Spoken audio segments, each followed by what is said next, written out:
Sohan limited company में बाहर काम करते थे, इसलिए मैं अपनी जेठानी के कमरे में सोती थी। मेरे पति सोहन के ना होने से मुझसे अब कंट्रोल नहीं हो रहा था। एक दिन मेरे देवर हमारे घर पर रहने के लिए आए। वह बहुत ही जवान और सुंदर थे। एक रात मैंने देखा कि मेरी जेठानी अपने कमरे में नहीं थी। मैं उन्हें ढूंढने लगी। मैंने देखा कि एक कमरे में मेरे ममेरे देवर लेटे थे। उस कमरे की लाइट जली हुई थी और अंदर से कुछ अजीब सी आवाज आ रही थी।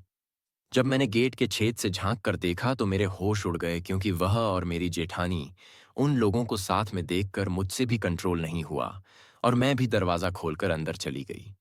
फिर उसने मुझे और मेरी जेठानी दोनों को, हेलो, मेरा नाम रीना है और मैं उत्तर प्रदेश से हूँ। हमारी हैप्पी फैमिली है, जिसमें मैं, मेरा पति, मेरी जेठानी, ससुर ससुर रहते हैं। मेरी शादी को 1 साल हो गए हैं। मेरा पति नोएडा में आईटी कंपनी में काम करता है और वह केवल 2-3 महीनों में घर पर आ पाता। हमारा घर लगभग 210 गज में बना हुआ है। मैं ज्यादातर समय अपनी जेठानी के साथ बिताती हूँ और हम दोनों एक ही कमरे में सोते हैं। क्योंकि जैसा कि मैंने पहले बताया, मेरा पति रोहन 3 से 4 महीने में एक बार ही आ पाता, इसलिए मेरी जेठानी जी मेरे साथ उसी कमरे में सोती थी और मेरी सास ससुर अपने एक अलग कमरे में सोते थे। उस सास ससुर का कमरा हमारे कमरे के पास ही था। मेरे सास ससुर की उम्र 50 से 48 साल के बीच थी, लेकिन वे अभी भी जवान और हैंडसम दिखते थे। एक रात में पानी पीने के लिए उठी तब रात के 12 बजे थे। मेरी जेठानी तो बहुत गहरी नींद में सोई हुई थी और उन्हें कुछ पता नहीं था। जैसे ही मैं पानी पी के उठी, मेरे सास ससुर के कमरे से अलग अलग तरह की आवाजें आ रही थीं। जब मैंने ध्यान से सुना तो वह आवाजें थोड़ी अलग ही थीं। मेरे सास ससुर के कमरे के दीवार में एक रोबा था। जब मैंने दीवार के रायबा से देखा तो उनके कमरे की हल्की लाइट जल रही थी। मैंने देखा कि मेरे सास ससुर एक दूसरे से इतनी रात को बातें कर रहे थे। मुझे थोड़ा अजीब महसूस हुआ। उस वक्त मुझे लगा कि किसी औरत के लिए पति की कमी क्या होती है। मैं पानी पीकर वापस गई और अपने कमरे में सोने के लिए चली गई। हम लोग जब सुबह ब्रेकफास्ट करने बैठे थे तभी हमारे मैन डोर की घंटी बजी। मेरी जेठानी ने दरवाजा खोला तो 26 साल का लड़का हमारे गेट के सामने खड़ा था। मेरी जेठानी ने बताया कि यह हमारा ममेरा देवर है। यह एक कंपनी में जॉब करने आए थे और इसी की वजह से वह हमारे यहाँ रहने के लिए आए थे। हमारे पास वैसे भी एक कमरा खाली पड़ा है। मैंने सोचा वह उसी ने एडजस्ट हो जाएंगे तो मेरा भी भला हो जाएगा। मेरी जेठानी ने कहा, आदत के बहुत अच्छे हैं और वह हमारी हर बात को करने के लिए तैयार रहते हैं। और देवर जी कमरे में अंदर आए और कमरे देखने लगे। मैं भी तुरंत जाकर उन्हें देखना चाहती थी। मैंने कहा, दीदी, आपने इन्हें यह रख तो लिया, पर इनकी आदत कुछ ठीक नहीं लगती। लेकिन जब मैंने इन देवर की तरफ देखा तो वह बहुत ही हैंडसम था। उसकी कद काठी भी बहुत अच्छी थी और वह मुझे बार बार घूर रहे थे और वह भी मुझे तिरछी नजरों से देख रहा था। मैंने दीदी से कहा, जी, कोई बात नहीं, आप इन्हें एक कमरा रहने के लिए दे दो। वैसे भी भाई खाली पड़ा रहता है और हमें भी चीज की जरूरत होगी तो वह काम भी कर दिया करेंगे। मेरी दीदी ने मुझसे यह बात बोली और मैं मान भी गई और कहा, ठीक है, और देवर जी हमारे घर में रहने लगे। हमारे घर में 2 ही बाथरूम थे और उनमें से एक बाथरूम को देवर जी इस्तेमाल करता थे, जो हम भी करते थे।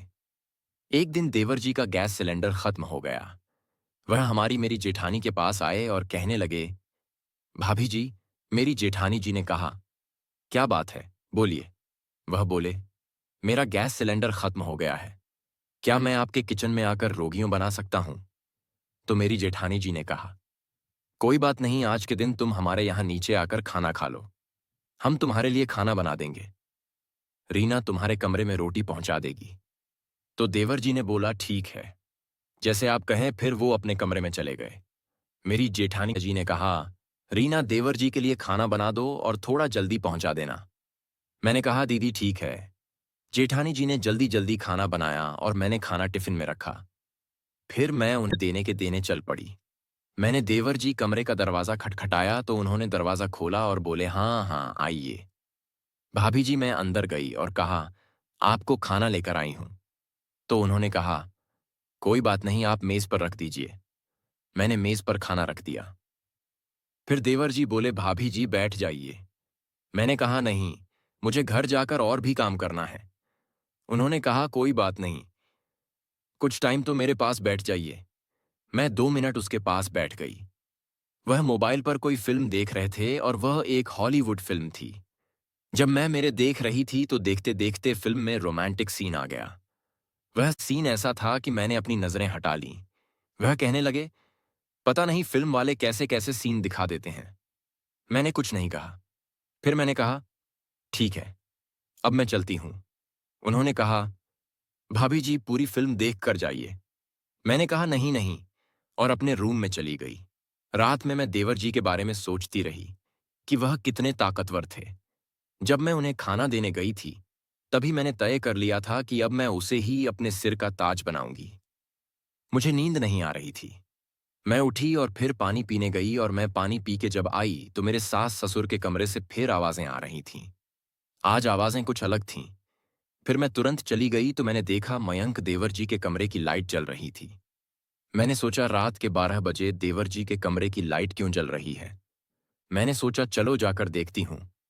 जब मैं उनके कमरे में गई तो देखा वह अपने मोबाइल पर हॉलीवुड फिल्मों देख रहा था। उसने मूवी की आवाज भी बहुत तेज कर रखी थी। मैंने कहा, देवर जी? तो उन्होंने झट से मूवी की आवाज को कम कर दिया और बोले, हाँ भाभी जी आइए। मैंने कहा, तुम्हारे कमरे की लाइट अब तक क्यों जल रही है और तुम सोए क्यों नहीं? वह बोले, मुझे नींद नहीं आ रही थी, इसलिए मैं मोबाइल देखने लगा। उन्होंने कहा, भाभी जी आप अभी तक सोई क्यों नहीं? मैंने कहा, मुझे नींद नहीं आ रही थी, इसलिए मैं देख रही थी कि तुम्हारे कमरे की लाइट क्यों जल रही थी। उसने कहा, चलो मैं देखती हूं। फिर वह बोले, आ जाओ बैठ जाओ। भाभी जी मुझे तो नींद नहीं आ रही तो मैं देवर जी के पास बैठ गई। जैसे ही मैं उसके पास बैठी उसने फिल्म बंद नहीं की। उसका फोन उसी तरह चल रहा था। शायद उनके जाने के बाद छोड़ दिया था। मेरी नजर उनके फोन पर पड़ी तो मुझे कुछ महसूस होने लगा। मैंने चुपके से उनके फोन पर नजर डाली और वह हॉलीवुड फिल्म देखने लगी। देवर जी को पता चला कि मैं चुपके से उनके फोन में फिल्म देख रही हूं। उन्होंने फोन उठाया और कहा, भाभी जी देखनी है फिल्म? मैंने कहा, नहीं नहीं। उन्होंने कहा, देख लो। फिर क्या हुआ? मैंने कहा, नहीं नहीं, मैं नहीं देखूंगी। मैंने उनकी ओर देखा भी नहीं, लेकिन उसने धक्के से मेरे हाथ में अपना मोबाइल थमा दिया और कहा, आपको हॉलीवुड फिल्म पसंद है? फिर हम दोनों साथ में मूवी देखने लगे। मयंक बोले, भाभी साथ में मूवी देखेंगे तो मजा आएगा। मैंने कुछ नहीं कहा और फिर हम दोनों एक साथ फिल्म देखने लगे। वह फिल्म बहुत अच्छी थी। मैं आपको लोगों को क्या बताऊं। फिल्म में एक रोमांटिक सीन देखते देखते देवर जी ने मेरे पैर पर हाथ रख दिया। मेरे शरीर में करण सा दौड़ गया। मैं वहां से उठकर दूसरी जगह बैठ गई। पता नहीं मुझे क्या हो रहा था क्योंकि मैं अपने आप पर कंट्रोल नहीं कर पा रही थी। फिर उन्होंने मुस्कुराते हुए कहा, भाभी आप बैठो, मैं अभी आता हूं। जैसे ही वह आया तो मैं वहीं बैठी हुई थी और तुरंत उसने गेट की कुंडी लगा दी और आज फिर मैंने अपनी इच्छा पूरी कर ली। मैं चुपके से उसके कमरे से बाहर निकल गई और फिर सीधा अपने कमरे में जाकर लेट गई।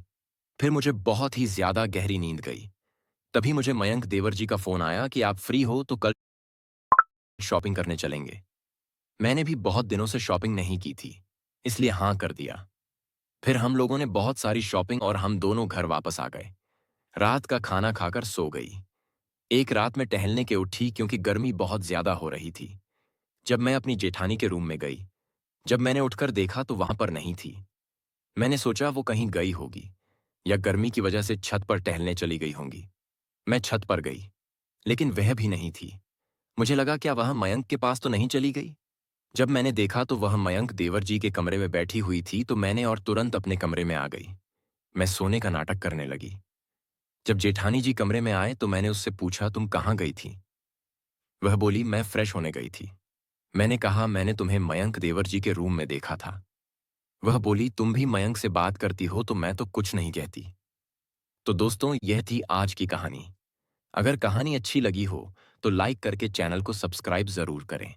मिलते हैं अगली वीडियो में। तब तक के लिए love you and take care.